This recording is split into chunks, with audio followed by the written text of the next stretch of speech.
Mucho gusto en saludarlos nuevamente. Vamos a proseguir entonces con nuestro primer capítulo del curso. Déjenme volver a colocar aquí la presentación PowerPoint. Vamos a apagar la cámara para no comprometer el ancho de banda. Entonces, estábamos en este primer capítulo de conceptos básicos de la teoría de circuitos. Hasta ahora, ¿qué es lo que hemos cubierto? Hemos cubierto lo que es el sistema de unidades, las magnitudes eléctricas básicas, la corriente, el voltaje, la potencia y la energía, y hemos hablado de fuentes independientes. Entonces, a continuación vamos a desarrollar el tema, ¿no?, del resistor y de la ley de Ohm. Ok, entonces, eso está acá justamente. Ok, entonces vamos con el punto 1.4 del resistor. Entonces, el flujo de la carga, lo que es la corriente eléctrica, ¿no?, a través de cualquier material encuentra una fuerza opuesta que es similar a la fricción mecánica, ¿no?, al roce en mecánica. Y esta oposición es lo que denominamos resistencia. Y físicamente ella se debe a las colisiones entre los electrones y entre electrones con otros átomos del material. Y este efecto transforma la energía eléctrica en calor. Entonces, la resistencia R, la vamos a denotar por esta letra, de cualquier material con un área uniforme en su sección transversal, depende de estos cuatro factores. ¿Okay? Entonces, el tipo de material, que lo vamos a asociar a la letra ρ, la longitud a la letra L, el área de la sección transversal a la letra A y a la temperatura. Los tres primeros nos permiten, se ha determinado experimentalmente, que están vinculados a la resistencia del material, a este efecto de oposición al flujo de la corriente, de esta manera, ¿no? La resistencia entonces es proporcional al tipo de material, a la longitud del conductor, y es inversamente proporcional al área de la sección transversal. El efecto con la temperatura es, bueno, si la temperatura aumenta, ¿qué es lo que va a ocurrir con estos movimientos de los electrones? Bueno, se van a incrementar también igualmente. Por lo tanto, las colisiones van a aumentar también, y lo que es esta oposición al flujo de corriente también aumenta. En otras palabras, si se incrementa la temperatura, también aumenta el efecto resistivo, el efecto de resistencia. La unidad de resistencia que se emplea en el sistema internacional es el ohm, y el símbolo es esta letra griega, ¿no?, que estoy aquí señalando para ustedes. En un circuito eléctrico vamos a representar el resistor a través de este símbolo. ¿Okay? Es este acordeón aquí, este resortico. Entonces, en breve vamos a hablar de cómo fijar la polaridad del voltaje y el sentido de la corriente. La relación entre las magnitudes eléctricas, voltaje y corriente viene dada por la ley de Ohm. Y Ohm fue un maestro alemán que la descubrió esta relación hace muchísimos años, ¿no?, haciendo experimentos.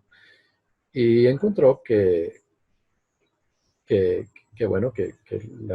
voltaje y la corriente son proporcionales, ¿no?, al efecto resistivo.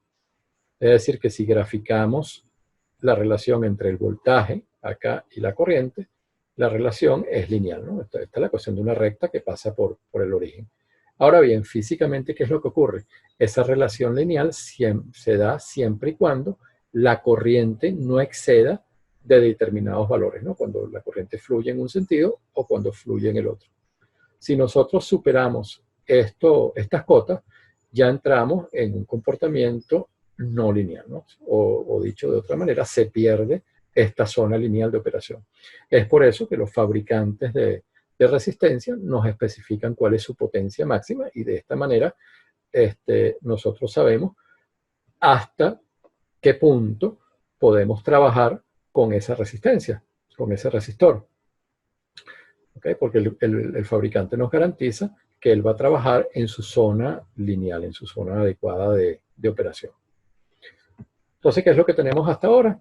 Recapitulando brevemente, tenemos los factores que condicionan la resistencia, que es esta oposición de cualquier material, de cualquier conductor, al flujo de la corriente eléctrica, ¿no? Al movimiento de carga. Y ese flujo, esa oposición al flujo, se puede relacionar con el voltaje y la corriente entre los terminales de un resistor mediante la ley de Ohm, que viene dada por esta expresión, ¿no? Voltaje es igual a resistencia por corriente. La ley de Ohm también puede formularse si ustedes despejan aquí la corriente, ¿ok? La corriente entonces va a ser igual a 1 entre R, ¿verdad? Por el voltaje. Y 1 entre R es lo que llamamos conductancia, ¿no? El recíproco de la resistencia.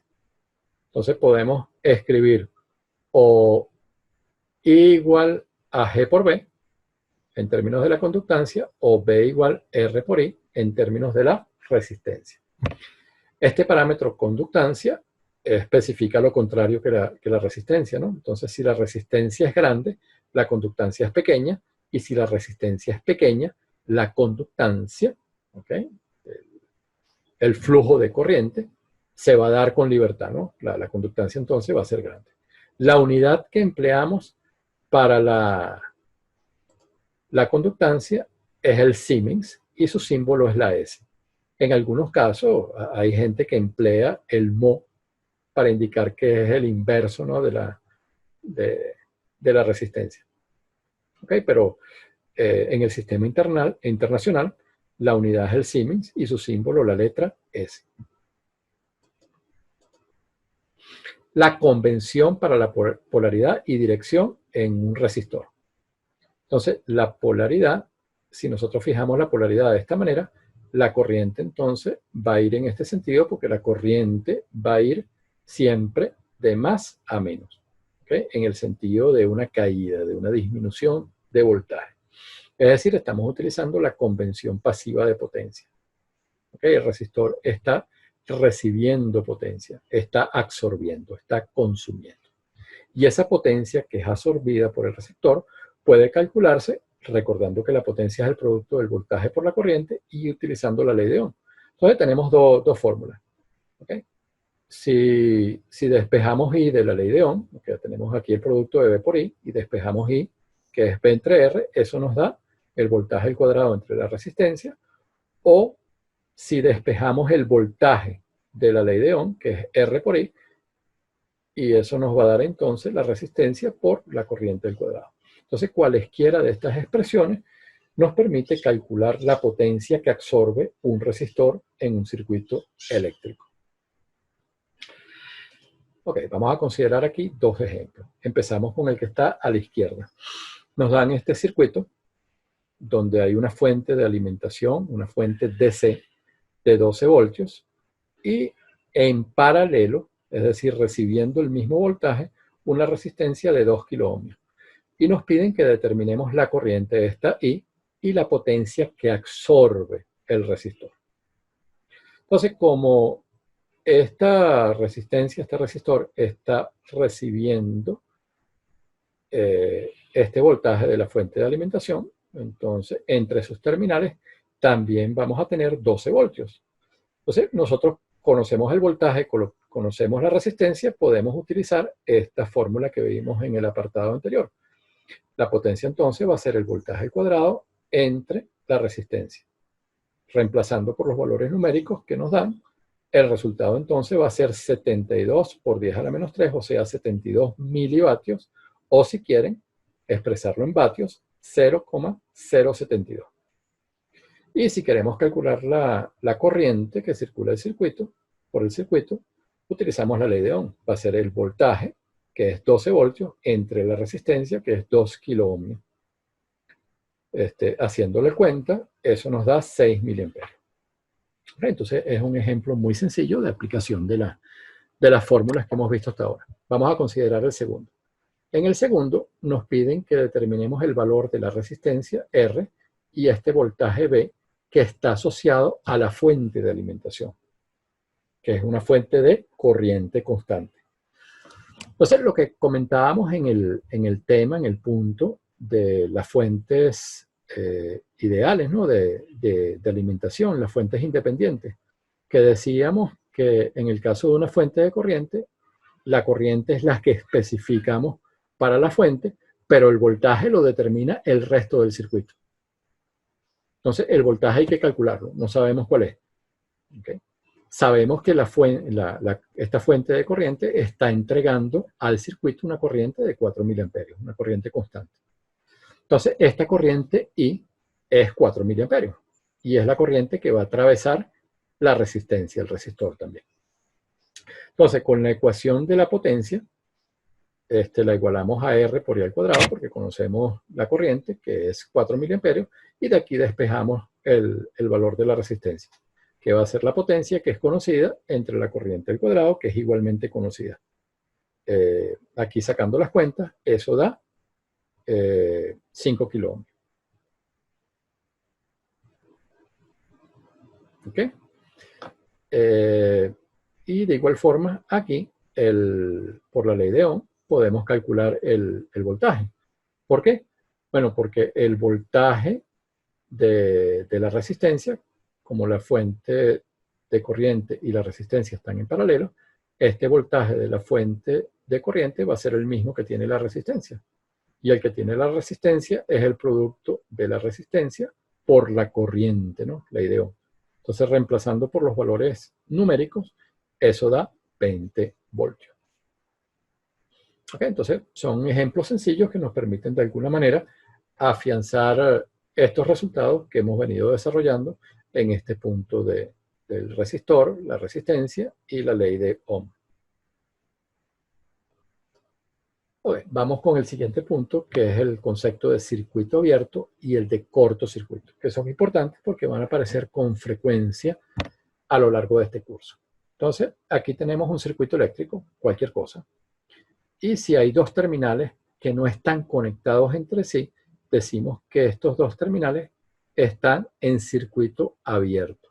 ¿Y cuál es la condición que determina el circuito abierto? Bueno, que la corriente no puede fluir por ahí, por lo tanto la corriente es cero. Entonces, la condición eléctrica del circuito abierto es que la corriente es cero. Sin embargo, el voltaje que hay entre estos terminales hay que calcularlo y depende de lo que tengamos aquí como circuito eléctrico. Entonces, en resumen, la condición de circuito abierto tiene corriente cero y el voltaje entre los terminales que no están conectados depende del resto del circuito. Esa es la condición de circuito abierto. Por el contrario, la condición de cortocircuito, los dos terminales se conectan, ¿no? A través de un conductor, se conectan directamente. Y ahora el voltaje es el que es cero. El voltaje en A es el mismo voltaje en B, por lo tanto la diferencia es cero. Es ahora la corriente que va a circular por aquí, la que depende del resto del circuito. Entonces, en un caso, aquí la condición de circuito abierto es corriente cero, la condición de cortocircuito es voltaje cero. La otra variable, voltaje en este caso, corriente en el caso del cortocircuito, se calculan y depende de lo que sea el circuito eléctrico.